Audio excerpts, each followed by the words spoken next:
now, looking back, that Nigeria may feel that in fact they've been hijacked for publicity purposes by the former royals known as Prince Harry and the cable TV actress Meghan Markle. Let me explain. Morning, nice to see you. Thank you so much for joining me today. Lovely to have your company, as ever.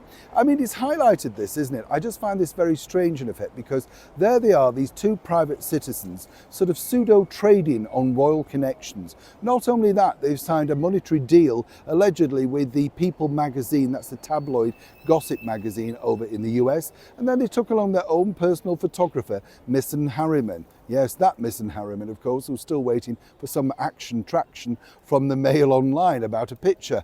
We'll just move on from that one, shall we?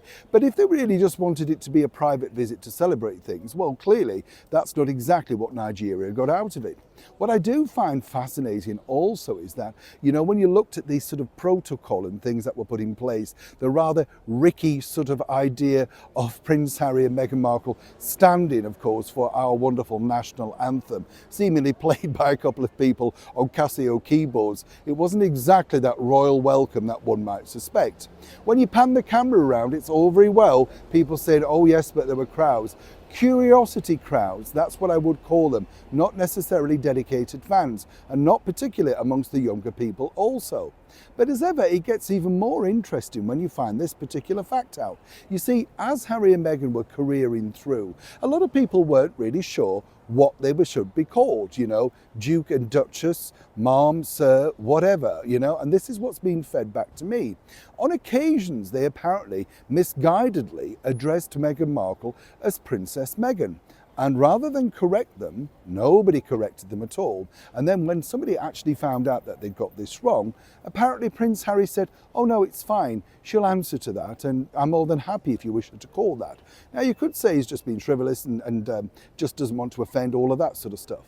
But either way, it doesn't look good, does it? And more importantly, there you have, of course, a former member of the British monarchy basically saying, yes, call her Princess Meghan, she'll be fine with it. And when people did, she did respond.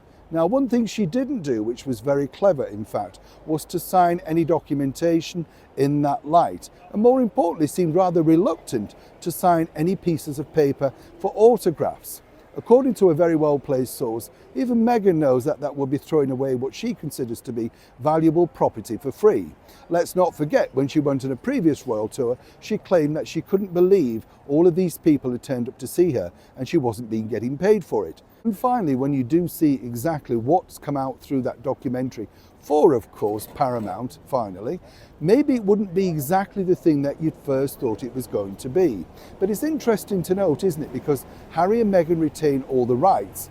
Meanwhile, of course, the government of Nigeria simply paid for the entire trip, including airfares, you name it. Everything's been funded. When the cost of that comes forward, it's going to be interesting whether Nigeria is still as warm and welcoming as they claim to be now. I'm sure you'll agree. Princess Meghan or not. Neil Sean in the very heart of London.